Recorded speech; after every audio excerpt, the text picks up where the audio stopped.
हमने जो श्रृंखला की शुरुआत किया था उसका मुख्य उद्देश्य ये था कि हम इन चीज़ों को अज्ञानता बस हम उन चीज़ों को ज़िंदगी में जिंदगी उन चीज़ों के पीछे लगे रहते हैं जो चीज़ें हमें खुशियाँ नहीं देती हैं, और जो चीज़ें हमें खुशियाँ देती है उसको हम इग्नोर करते रहते हैं। तो ये हमारे आवश्यक बन जाता है कि उन चीज़ों की हम जानकारी प्राप्त करें जो चीज़ें हमें खुशियाँ देती हैं, और इसी जानकारी को उपलब्ध कराने हेतु ये श्रृंखला शुरू की गई थी। और इस श्रृंखला की आज तीसरी कड़ी है, इसमें हम थर्ड लॉ ऑफ हैप्पीनेस की डिस्कस कर रहे हैं। तो इसमें जो कंटेंट होगा, हमारी अब तक पिछले 2 सप्ताहों में जो यात्रा हुई है उसके ज्ञान को हम समराइज करेंगे, ताकि जो नए दर्शक जुड़े हुए हैं वो उसे कनेक्ट फील करें। फिर हम तीसरे लॉ ऑफ हैप्पीनेस है उसकी चर्चा करेंगे और फिर उसकी व्याख्या करेंगे, लास्ट में निष्कर्ष निकालते हुए आप सबके विचार आमंत्रित करेंगे। तो पिछले जो शनिवार को जो चर्चा हुई थी उसमें हमने ये बताया था कि ऋषि मुनियों ने अपने शरीर के ऊपर अनुसंधान करके जितने तथ्य दिए हैं वेदोपनिषदों में, उसको हमने 5 नियमों में विभाजित किया है। और उस नियमों में जो पहला नियम है वो ये कहता है कि प्रत्येक प्राणी जो है चेतना के विभिन्न स्तरों पर रहता है, और प्रत्येक स्तर पर चेतना का प्रत्येक स्तर के लिए एक डेफिनेट, एक निश्चित मात्रा और हैप्पीनेस की मात्रा बिल्कुल और क्वालिटी उसकी निश्चित रहती है। तो जैसे हम सभी जितने लोग जुड़े हुए हैं सबका चेतना का स्तर अलग अलग हो सकता है, और चेतना का स्तर के बाद हमारे हैप्पीनेस का लेवल अलग अलग हो सकता है। इसके बाद हम आते हैं दूसरी बातों पर आते हैं कि जो गुणवत्ता है और जो मात्रा है हैप्पीनेस की वो हमारी चेतना के स्तर के ऊपर निर्भर करती रहती है। अब प्रश्न उठता है कि चेतना के कितने स्तर है, तो ऋषि मुनियों ने बताया है और शंकराचार्य ने भी इसके टिप्पणी में लिखा आपने कि चेतना के हमें 5 स्तर होते हैं। चेतना का जो न्यूनतम स्तर होता है उसे अन्नमय कोश कहते हैं, और जो अंतिम होता है उसको आनंदमय कोश कहते हैं। और हमारी यात्रा जो होती है वो आनंदमय कोश से प्रारंभ होकर आनंदमय कोश की तरफ समाप्त होती है। इस चीज को मैथमेटिकली मैंने एक ग्राफ से इसको बताया था कि चेतना में ज्वान में क्या रिलेशनशिप होता है। तो नीचे की तरफ आप इस ग्राफ में एक्स एक्सिस देखेंगे आप, तो यहाँ पर आपका चेतना का स्तर है। जैसे ये यहाँ पर नीचे कर्सर मेरा मूव कर रहा है, यहाँ देखेंगे ये आनंदमय कोश है, और नीचे यहाँ से शुरुआत हो रहा है वो हमारा अन्नमय कोश है। और ये ग्राफ हमें बताता है कि ये बहुत तेजी से हैप्पीनेस लेवल हमारा बढ़ता रहता है यदि हम एक चेतना का स्तर से दूसरे चेतना का स्तर पर जंप करते हैं। अर्थात यदि हम अन्नमय से प्राण में जाते हैं, प्राण में से मनोमय जाते हैं, मनोमय से विज्ञान में जाते हैं, विज्ञान में से आनंदमय में जाते हैं, तो अंतिम अवस्था आनंदमय की होती है। उसके बाद से आगे कोई कोश नहीं होता है और तीव्रता से आगे बढ़ता रहता है। ग्राफ लास्ट में देखिए, यदि इसको आनंदमय कोश माने जिसके आगे कोई कोश नहीं है, बट ये जो ग्राफ है जो आनंद है हमेशा आगे की तरफ बढ़ता रहेगा। इसको मैथमेटिकली मैंने रिप्रेजेंट किया था। अब आगे देखते हैं कि जैसे कि मैंने बताया कि हमारा जो न्यूनतम होता है वो अन्नमय कोश में होता है, जो ग्राफ हमें बताया, और जो मैक्सिमम होता है आनंदमय कोश में होता है। और अब यदि प्रत्येक प्राणी यदि अपने हैप्पीनेस की गुणवत्ता को और उसकी मात्रा को वो बढ़ाना चाहता है, गुणवत्ता को और मात्रा को, टाइम ड्यूरेशन को, तो उसके लिए एक ही उपाय है कि वो चेतना के स्तर को अपने ऊंचा उठाए, क्योंकि बगैर चेतना के स्तर को ऊंचा उठाए हुए आदमी अपनी हैप्पीनेस की गुणवत्ता को नहीं बढ़ा सकता है। अब प्रश्न उठता है कि हम अपनी चेतना के स्तर को कैसे समझें, इसके लेवल को कैसे ऊंचा करें। तो इसके लिए बहुत सारे एफर्ट्स हैं, इसमें ज्ञान प्राप्ति का उपयोग है, बहुत सारे योग के माध्यमों से हम अपनी चेतना के स्तर को ऊंचा उठा सकते हैं। तो हम आज जो इसमें चेतना का स्तर उठाने की प्रक्रिया का ये अंग है, प्रेजेंटेशन भी है, जिससे हम ज्ञान को, अज्ञानता को दूर करके ज्ञान प्राप्त करके हम चेतना के स्तर को ऊंचा उठने का प्रयास कर रहे हैं। आगे देखते हैं फर्स्ट लॉ का तो इंटरप्रिटेशन था। सेकंड लॉ क्या कहता था, जिसकी चर्चा पिछले सैटरडे को हमने किया था, कि जो degree of happiness associated with each level of consciousness is independent of external events. ये बहुत क्रांतिकारी स्टेटमेंट है। ये कहता है कि हमारा जो चेतना का प्रत्येक स्तर है उसके ऊपर जो उसकी जो उससे एसोसिएटेड जो खुशी है वह किसी भी बाह्य कारणों पर निर्भर नहीं करती है। हालांकि सामान्य तौर पर देखते हैं कि हमारे परिवार में जो घटनाएं घटती रहती है उससे हम प्रभावित होते रहते हैं, लेकिन इसके विपरीत यह स्टेटमेंट जो महर्षि लोगों ने बताया, ऋषि मुनियों ने बताया, उसके आधार पर स्टेटमेंट बनाया गया है। और इस स्टेटमेंट करते हुए पॉइंट क्या है कि जब तक आदमी का चेतना का स्तर पर्टिकुलर लेवल पर रहता है तो वो उसी से एसोसिएटेड जो है वह हैप्पीनेस को प्राप्त कर सकता है। एक मैं बहुत क्रूड एग्जाम्पल लेता हूँ समझने के लिए। आज देखिए वो आगे कर जो हॉस्पिटल है, उस हॉस्पिटल में एक बच्ची का रेप मर्डर होता है, जो डॉक्टर थी, जो जीवन बचाने का काम करती है, उसको जाकर के अपराधी लोग जाकर के और क्या करते हैं कि उसकी हत्या कर देते हैं। अब चूंकि हम सभी का चेतना का स्तर एक लेवल पर है, उस लेवल से ऊंचा नहीं है, इसीलिए हम चैन की नींद सोते रहते हैं। जब हमारा चेतना का स्तर जब ऊंचा हो जाएगा तो हम इस तरह की किसी घटनाओं के सुनने के पश्चात से चैन की नींद नहीं सो पाएंगे। तो बाहर की जो भी घटनाएं घटती हैं, उस घटनाओं से हम प्रभावित रहते हैं, क्योंकि हमारा चेतना का स्तर अभी उस लेवल तक नहीं पहुंचा है। लेकिन जैसे ही हमारे चेतना का स्तर ऊंचा होता रहता है तो दूर होने वाली घटनाएं भी हमको प्रभावित करती रहती हैं और उससे हमारा हैप्पीनेस प्रभावित होता रहता है। तो ये सेकेंड लॉ का बात था, जिसकी पिछले बार हमने चर्चा किया था, और इसमें हमने जो टेक अवे पॉइंट निकाला था कि जो अपना अंतरात्मा आत्मा जो है उसको हम एक आंतरिक सीढ़ी के रूप में मान सकते हैं, और जो यहाँ से सीढ़ी दिखाई पड़ रहा है और जो स्टेप्स, इस पे सीढ़ी के स्टेप्स हैं, वो higher and high level of consciousness की बात करते हैं। मतलब ये आपका ऊंचा है, higher level consciousness as compared to this one. तो अब हमको चेतना का ऊंचा असर करने के लिए हमें अपने आंतरिक यात्रा को, आंतरिक ज्ञान के स्तर को ऊंचा करना पड़ेगा, और इसके लिए जरूरी है कि हमारा अपने बारे में जो आई कॉन्शियसनेस है उसका बहुत कुछ रूपांतरण करना पड़ेगा, उसके रूप को, उस ज्ञान को हमें बदलना पड़ेगा, अपने बारे में खुद की समझ को विकसित करना पड़ेगा। जो आज है वो, और नॉलेज होने के बाद से हमारे खुद के बारे में ज्ञान का स्तर कुछ और होगा, तो चेतना का स्तर भी ऊंचा हो जाएगा। तो हमने आज तक ये समराइज मैंने किया क्विकली, जो हमने आज तक पढ़ा था, आज तक डिस्कस किया था। अब आगे चलते हैं, जो आज का इम्पोर्टेंट है, law of happiness, third law है। ये बहुत इम्पोर्टेंट लॉ इस एस्पेक्ट में है कि ये थोड़ा सा इसकी अलग व्याख्या हम करेंगे, समझने की कोशिश करेंगे। Effort is needed only to remove the obstacles in happiness. अब थर्ड लॉ ये कहता है कि हमारी खुशियों को प्राप्त करने में जो आने वाली बाधाएं हैं, उस बाधाओं को दूर करने के लिए हमें एफर्ट करने की जरूरत है, हमें प्रयास करने की जरूरत है। अब इसको थोड़ा सा आगे समझने की कोशिश करते हैं। ये कभी कभी लगता है कि सेकेंड लॉ और थर्ड लॉ दोनों एक दूसरे से कंट्राडिक्ट करते हैं। अब आगे तर्कों को मैं आगे बढ़ाता हूँ। मैं सेकेंड लॉ ये कहता है, जैसे अभी हमने पढ़ा, कि हमारा हैप्पीनेस जो है इंडिपेंडेंट ऑफ एक्सटर्नल इवेंट्स है। जब इंडिपेंडेंट ऑफ एक्सटर्नल इवेंट्स है तो एक आदमी खुद तक देकर ये कह सकता है कि यदि सेकेंड लॉ यदि सही है कि बाहर की घटनाओं से हमारे को कोई अंतर नहीं पड़ता है, हैप्पीनेस को कोई अंतर नहीं पड़ता है, आदमी चुपचाप बैठ करके इको रखे without doing any work, one can get all the happiness that work is supposed to give। इसका मतलब चुपचाप घर पर बैठे रहे और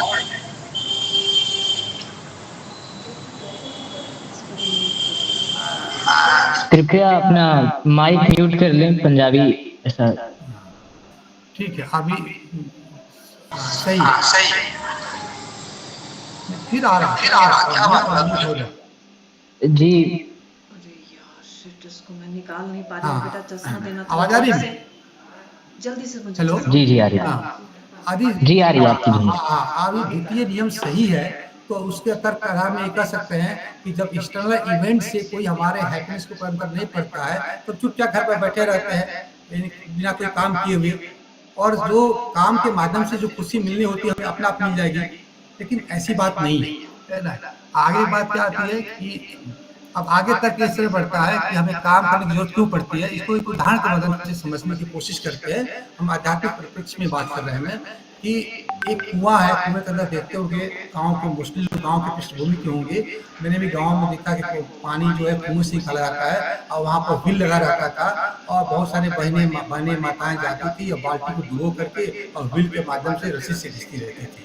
इसका मतलब क्या है कि पानी कुएं से पानी को निकालने के लिए हमें रस्सी के माध्यम से बकेट को अंदर डुबोना पड़ता है और फिर उसको खींचना पड़ता है, एफर्ट लगाना पड़ता है। अब देखिए, बकेट को डुबो करके हमें बाहर निकालने के लिए पानी तो मिलता है, लेकिन पानी तो नीचे था, लेकिन पानी का हमने निर्माण नहीं किया, पानी नीचे था, बट हमने एफर्ट लगा करके पानी को नीचे से ऊपर निकाला। और ये क्यों ऐसे करना पड़ा? क्योंकि फोर्स ऑफ ग्रेविटी जैसे फिजिक्स भी जानते हैं गुरुत्वाकर्षण बल ऊपरी वाली वस्तु को नीचे की तरफ खींचता है, तो ग्रेविटी के अगेंस्ट हमें काम करने के लिए हमें पानी नीचे अंदर से ऊपर निकालना पड़ता है।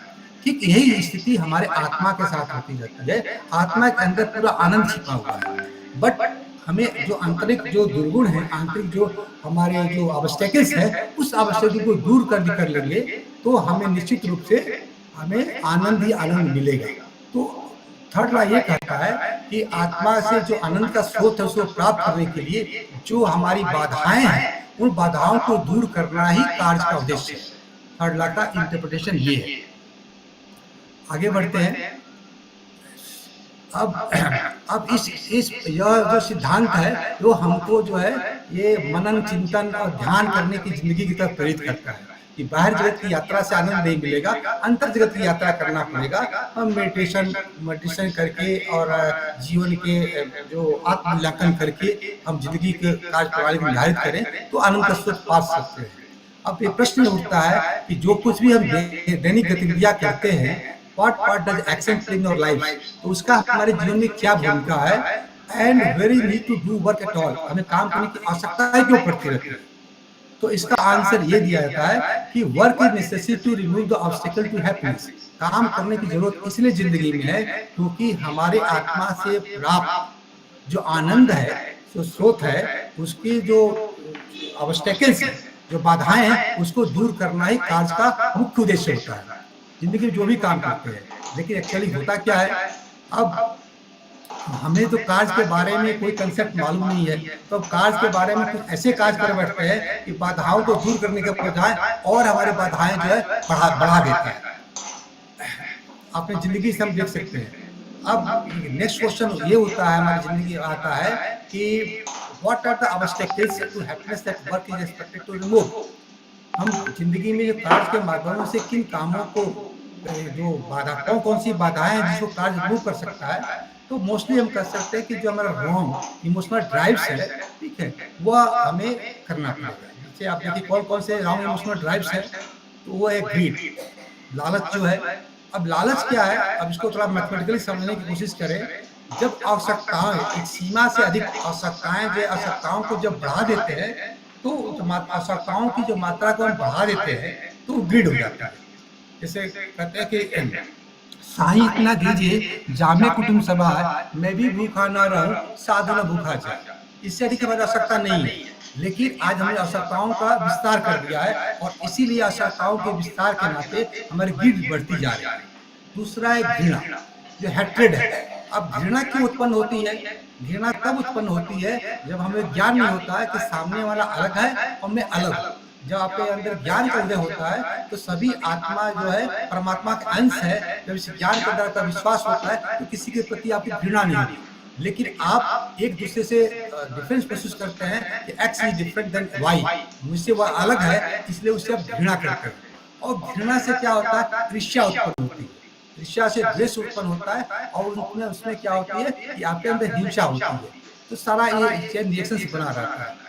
अब इसका डायग्नोसिस करते हैं, जैसे कोई सिम्टम रहता है, अब सिम्टम को ऐसे डायग्नोसिस करते हैं और डायग्नोसिस करके उसका ट्रीटमेंट करते हैं।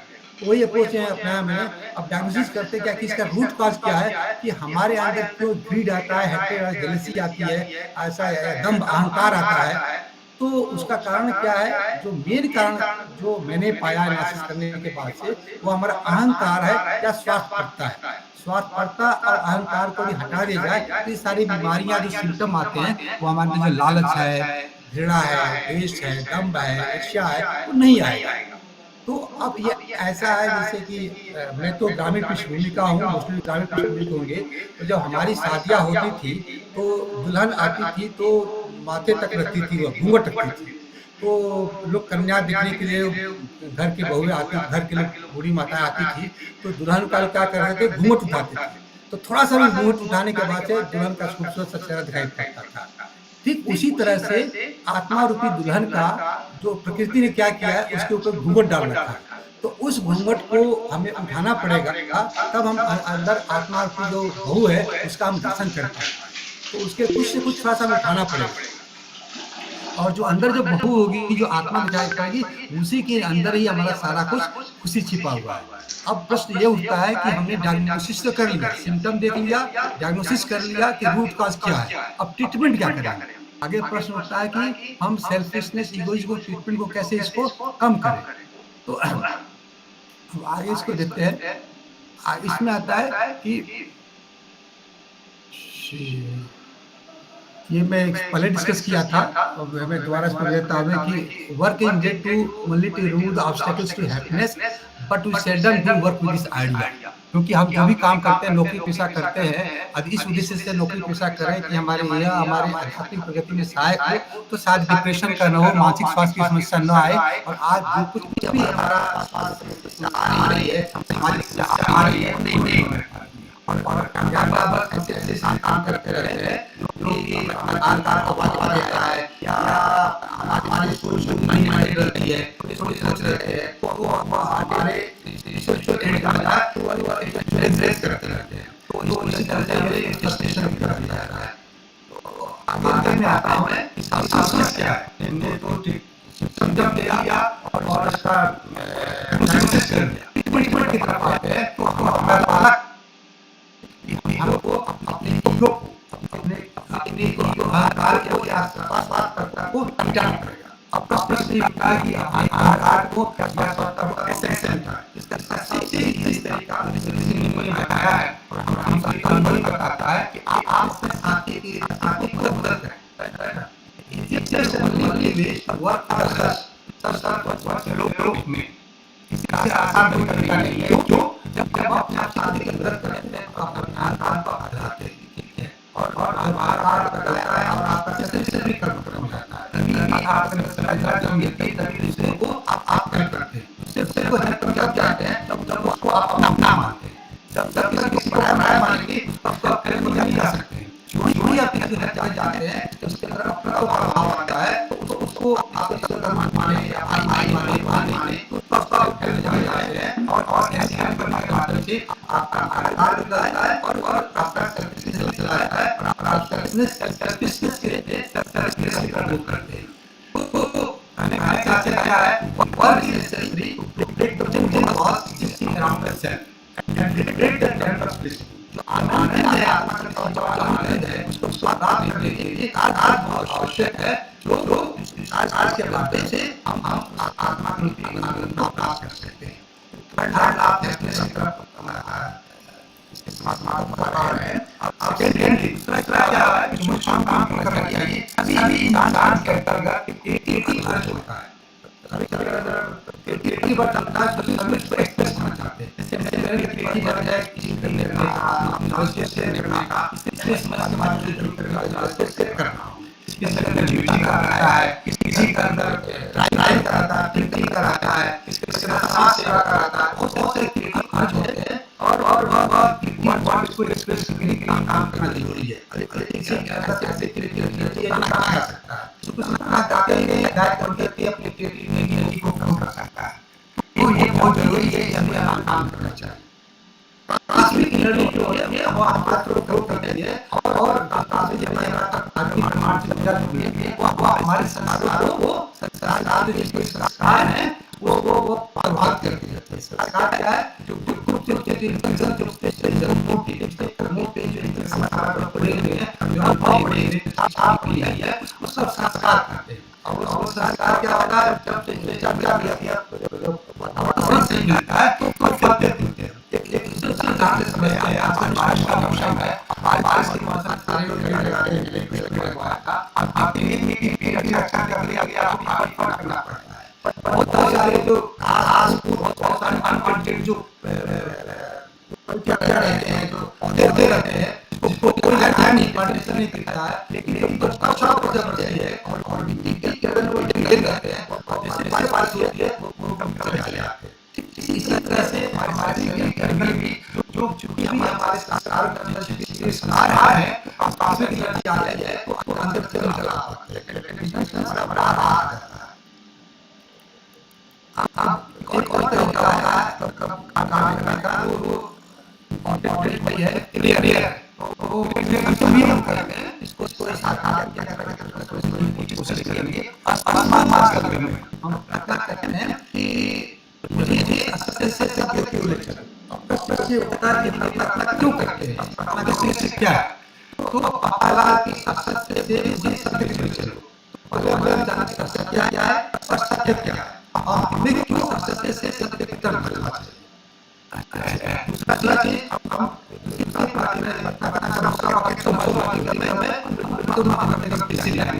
हम नारी को समझने की कोशिश करेंगे। सत्य क्या है, सत्य क्या है, तो आपने शास्त्र में वही सत्य है और जो शास्त्र में नहीं है वह असत्य है। तो अब हमें क्या आनंद आत्मा का स्वरूप क्या है, वह हमारा सत्य है और शास्त्र का वो सत्य है, सत्य को शास्त्र है। तो आत्मा भी शाश्वत है, आत्मा सत्य है।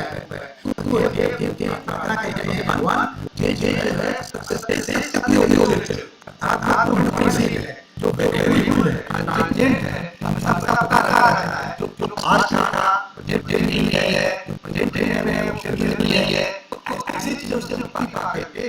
इस तरह से लोग आज का स्थिति है और चलने रहेगा, चले चलो अपना लगता है कि आने के लिए क्या पड़ेगी, तो इसके लिए प्रार्थना कर रहे हैं कि हमें समाज देखिएगा ये भगवान ये जनता से प्रकाश की ओर चले। जैसे हम सभी जानते हैं अंधकार जो है हमारे ज्ञान का सूचक और जो प्रकाश है वो ज्ञान का सूचक है। अब जैसे आप कपड़े में पीछे हैं तो अंधकार रहता है और कौन दिखा रहा है पता चलता है। उसी तरह से ज्ञानी आदमी को पता कर रहा है कि हमें क्या करना चाहिए क्या नहीं करना चाहिए। पर जैसे ही हमारे अंदर ज्ञान की प्रकाश आता है तो हमें पता लगता है कि जिंदगी में मुझे क्या करना चाहिए क्या क्या नहीं करना चाहिए। इसलिए हमें अंदर से प्रकाश की ओर चले। प्रकाश करने का मतलब क्या हुआ कि हमारे अंदर ज्ञान की होती है और ज्ञान की होने से विवेक को बनाया है, विवेक को बनाने से गलत सही का निर्णय होता है। इसलिए हम प्रार्थना करते हैं कि भगवान हम अंदर से प्रकाश को ले चले। भगवान के गुरु जैसे कोई हनुमान जी बने हुए और वो होता है ब्राह्मण कहते हैं और जो करते हैं कभी आप मानते हैं तो भगवान के पास कहते हैं चलो और ये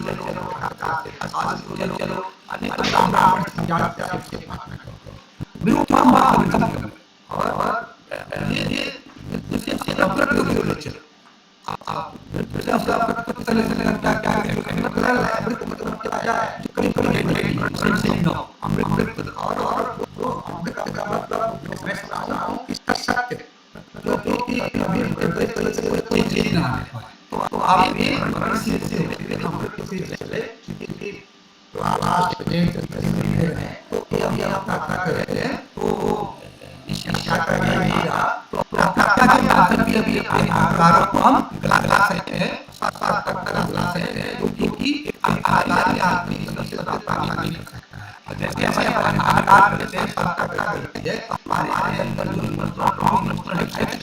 वो इसके अंदर उसका विनाश होता है। जब उसका विनाश होता है तो आत्मा भी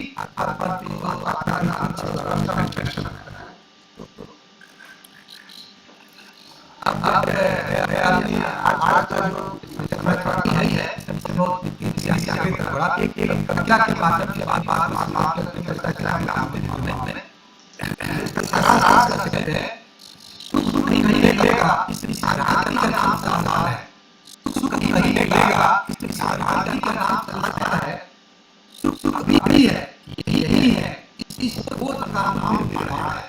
सुख भी है यही है बोध का नाम निर्माण है। सुख किससे मिलेगा, आदि का नाम संसार है। सुख अपना स्वभाव है, इसका नाम मोक्ष है। यह आपको ये आधार पता है नेचर तो स्वामी का बहुत अच्छा मोक्ष है। तो आज की चर्चा का समाज कर रहे हो तो हमने क्या हासिल किया, जो बचा वर्ग में चल रहा है, हम तो भी काम करते हैं, काम करने का उद्देश्य ये नहीं कि हम अपनी चर्चा के सामने आया, जो भी काम करते हैं एक मात्र यही है वो हमारे आंतरिक इसके लिए एक कारण हमारे उसको दूर करें, ये प्रसाद का उद्देश्य है। जैसे कि आप देखिए कभी आज ये सारी चीजें आपके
बहुत बहुत धन्यवाद जी वशिष्ठ भाई।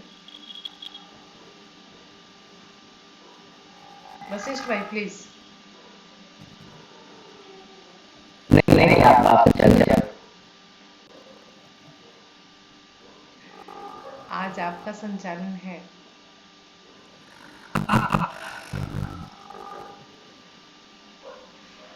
जी और धन्यवाद मैं राजा कर और मैं सभी के विचार को भी माध्यम से सुनना चाहूँगा। आज का यह सेशन बहुत ही वेदनाओं से लेकर जुड़ा हुआ, तो सबसे बड़ी बताया कि जो हमारा जो अनकर कंसेंट है वह आना चाहिए कि हमारी सभी जरूरतें पूरी हो जाए। यह साधारण के दर्शन का है और योग में भी आता है। परिग्रह नाम से हम जानते हैं और परिग्रह की स्थिति का आता है कि आप भविष्य वर्तमान की जितनी भी वस्तुएं उसका ज्ञान आधार ऐसे हो जाता है। आप अपने भूत का भी जान सकते हैं और भविष्य का भी ज्ञान आप शिक्षण की प्राप्ति होती है अगर आप परिग्रह को फॉलो करते हैं। तो सरकार का विचार है बड़ा उत्तम लगा। बार नंबर आप सभी अपने विचार प्रकट करें, ऐसे आशा करता हूँ। जी जी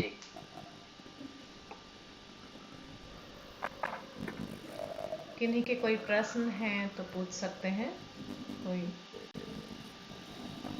हैंड रेस था पंजाबी करके, हाँ पंजाबी प्रसाद भैया, आप 2 बार अनम्यूट भी हुए थे और हैंड रेस भी किए थे। आप कुछ पूछना चाहते थे?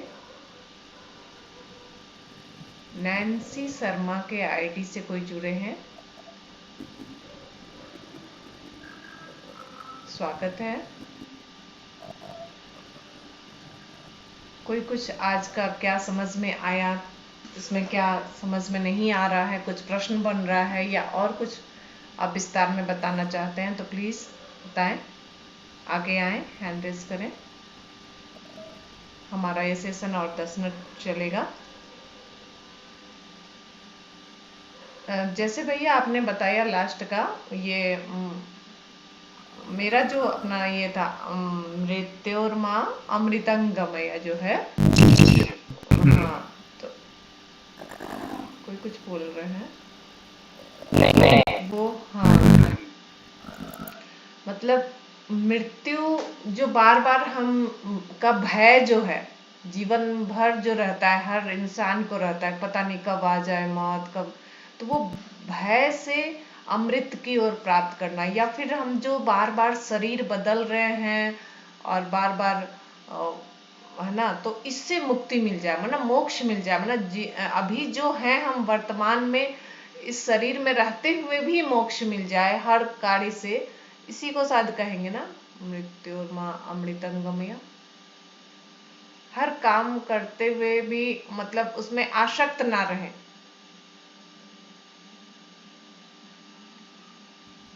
जी भैया।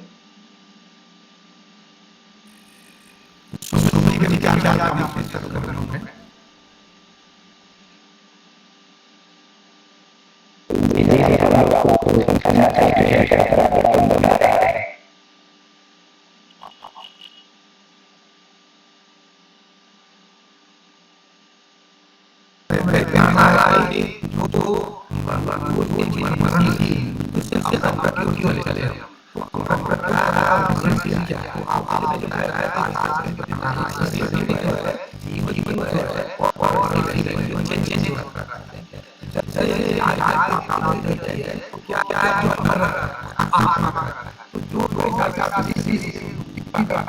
जब आप जानते पाते हैं कि आप आत्मा की मुक्ति के अगर उसको जानना जब होता है कि आप अमृत जाते हैं।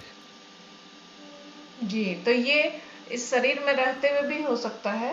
नहीं, आत्मा का आत्म भाव में रहते।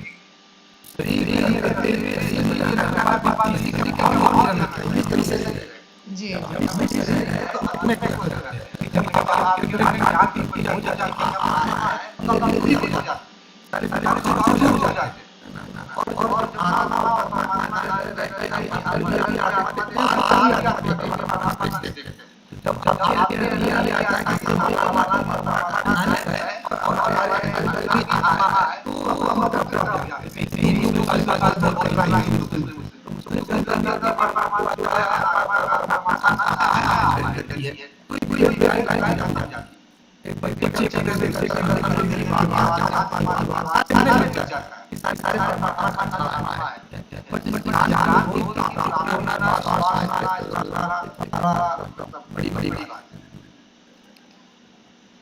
बहुत सुंदर भैया, बहुत सुंदर। नरेंद्र भैया हम लोग के साथ जुड़े हैं। स्वागत है नरेंद्र भैया, प्रणाम।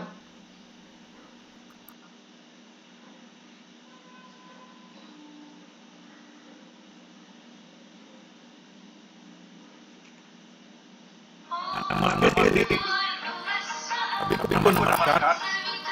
और यदि अच्छा हाँ बोलिए। जैसे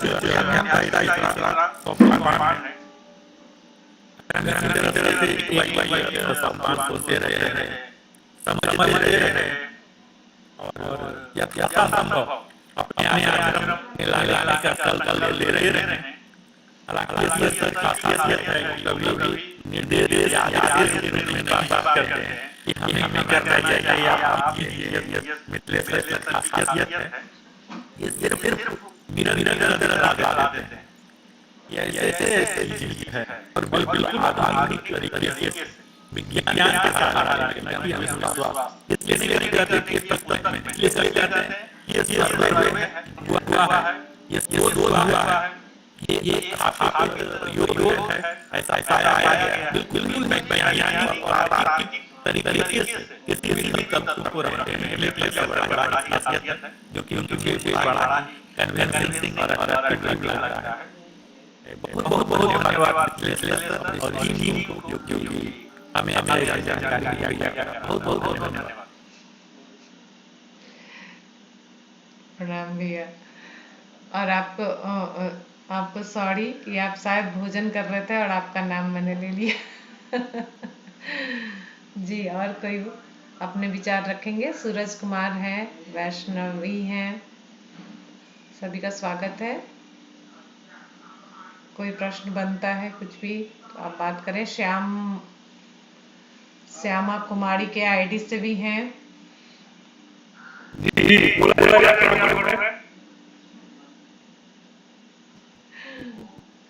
राधे राधे राधे।